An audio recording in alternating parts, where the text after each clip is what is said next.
Du Père et du Fils et du Saint-Esprit, ainsi soit-il. Mais bien, chers frères et sœurs, neveux, nièces, amis, continuons notre explication de la doctrine chrétienne. Dans le catéchisme à l'usage des diocèses de Belgique, question 206, on a cette question. Comment notre Seigneur a-t-il résumé le programme complet de la vie chrétienne parfaite? Eh bien, il a résumé le programme de vie complète dans les 8 béatitudes qu'il a enseignées dans le sermon de la montagne, chapitre 5 de Saint Matthieu. Le premier, c'est heureux les pauvres d'esprit, parce que le royaume des cieux est à eux. Heureux ceux qui sont humbles, Deuxième béatitude, heureux ceux qui sont doux, car ils posséderont la terre. C'est-à-dire, bienheureux sont ceux qui, malgré le tort qu'on leur cause, conservent la paix de l'âme, ne se tourmentent pas. Ils domineront leurs semblables, conquéreront le cœur de leurs semblables, et après leur mort arriveront au ciel.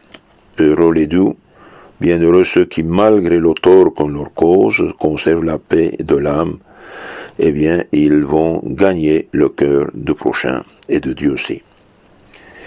Bienheureux ceux qui sont tristes, parce qu'ils seront consolés. Bienheureux ceux qui s'attristent de la perte des biens impérissables. Bienheureux ceux qui sont tristes, parce qu'ils perdent ou ils peuvent perdre les choses impérissables, c'est de la grâce, l'héritage du ciel. Dieu les consolera de joie, afin qu'ils oublient leur douleur, et après la mort, il leur donnera la joie éternelle. Ceux qui sont tristes ne sont donc pas ceux qui s'affligent de la perte des biens terrestres, par exemple d'une jouissance dont on les prive. Une pareille tristesse prouve que le cœur de l'homme n'est pas détaché des choses de la terre. Elle ne lui profite pas, de même que le pansement ne guérit pas si on le fait à côté de la plaie. La tristesse ne doit être qu'un remède contre les péchés. Les immondices salissent tout dans une chambre, mais si on les répand complètement dans les champs, ils les rendent fertiles.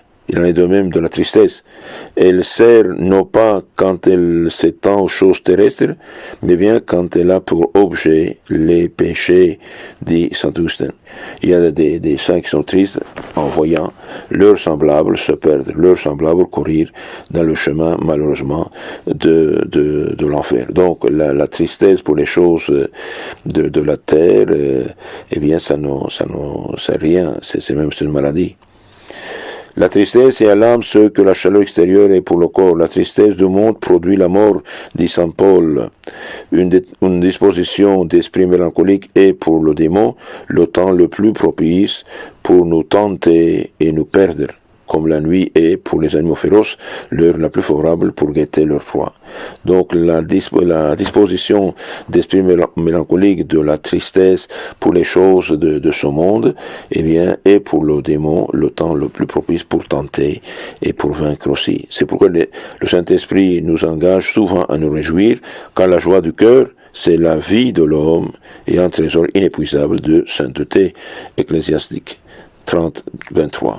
Seule la tristesse qui nous cause nos péchés et les péchés de nos semblables est agréable à Dieu et conduit à la joie et aux consolations. Notons bien ça. Seule la tristesse que nous causent nos propres péchés et les péchés de nos semblables est agréable à Dieu et conduit à la joie et aux consolations. Quelle joie le Père ne prépara-t-il pas dans sa maison à l'enfant prodigue, quand celui-ci eut ressenti une grande tristesse de ses péchés? Chez le bon larron, une joie indicible suivit sa tristesse lorsque Jésus lui eut promis le paradis. Et il en fut de même de Madeleine, quand Jésus lui a dit « Tes péchés te sont pardonnés ». David fut consolé lorsque le prophète Nathan lui a dit « Tes péchés te sont pardonnés ».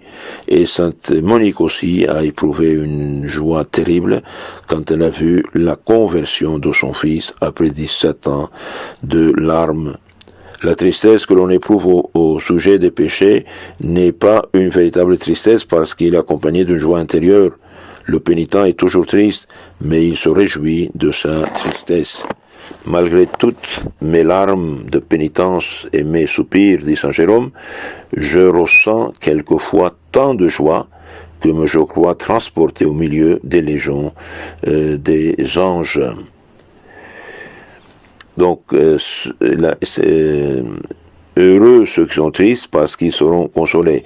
Tristes quand on voit les âmes perdre, quand on voit l'Église s'effondrer d'une certaine manière, quand on voit les chrétiens abandonner leur foi, eh bien c'est tristesse. Mais cette tristesse, c'est une bonne tristesse parce qu'elle se fait à cause de la perdition des âmes. Ceux qui sont tristes seront aussi consolés dans l'éternité. Dieu essuiera toutes larmes de leurs yeux. Il n'y aura plus ni mort, ni deuil, ni soupir, ni douleur, dit l'Apocalypse 21:4. Ceux qui sèment dans les larmes récolteront dans l'allégresse. Psaume 125. Par les pleurs de quelques jours ici, on acquiert les joies éternelles, dit Saint Pierre d'Amiens. Donc, heureux ceux qui sont doux, car ils posséderont la terre. Heureux ceux qui sont tristes, parce qu'ils seront consolés. Donc la tristesse, je dis, ce n'est pas question des tristesses, des problèmes de ce monde, des choses matérielles. La tristesse, on est triste quand on voit les âmes se perdre, le bon Dieu offensé, l'enfer se remplir malheureusement.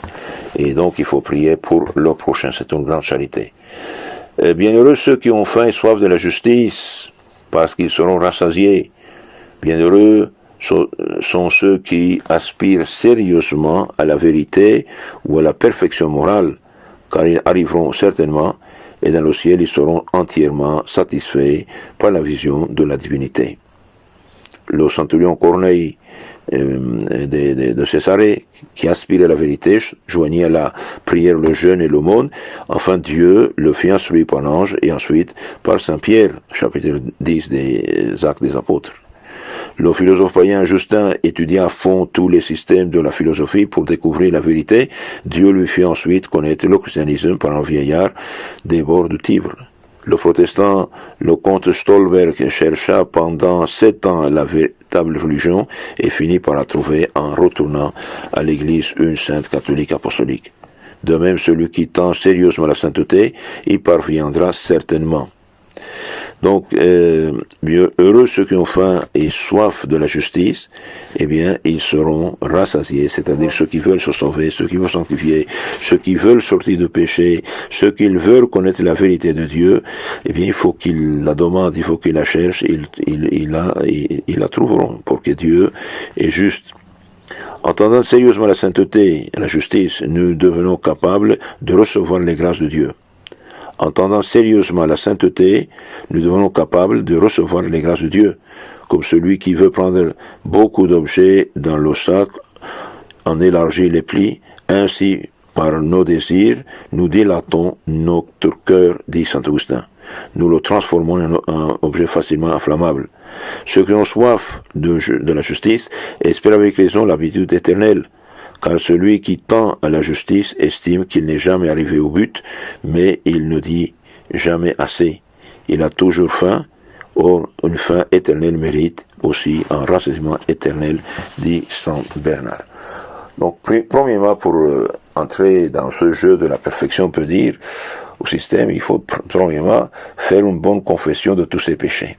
Celui qui est dans le péché, qui n'a jamais se confessé, ou peut 2 fois se confesser, ou il a fait des péchés qu'il n'a pas confessé, il faut d'abord se confesser. Confesser, c'est-à-dire se laver de ses péchés, se purifier de ses péchés, se réconcilier avec Dieu. En effet, la confession nous donne la grâce, la sainteté, avive notre foi et espérance, nous donne la charité de l'Esprit Saint, et active les vertus et les dons du Saint-Esprit. Et puis il faut prier, il faut communier, il faut faire de bonnes œuvres, il faut faire la charité, il faut prier pour les justes et pour les pécheurs. Et puis demander au bon Dieu, je veux avancer dans votre chemin, je veux vous connaître mieux, je veux connaître plus, je veux être comme vous voulez que je sois. Et bien sûr, dans ce cas, on aurait soif, faim et soif de la justice. Et bien celui qui cherche trouve. Et heureux ceux qui lisent la vie des saints, les livres des saints, pour précisément voir comment ils ont lutté, comment ils ont triomphé, comment ils sont arrivés à la sainteté. Que Dieu vous bénisse, la Vierge vous garde, ayez la charité de renvoyer ces causeries à vos contacts et vous souscrivez aussi à notre canal. Que Dieu vous bénisse.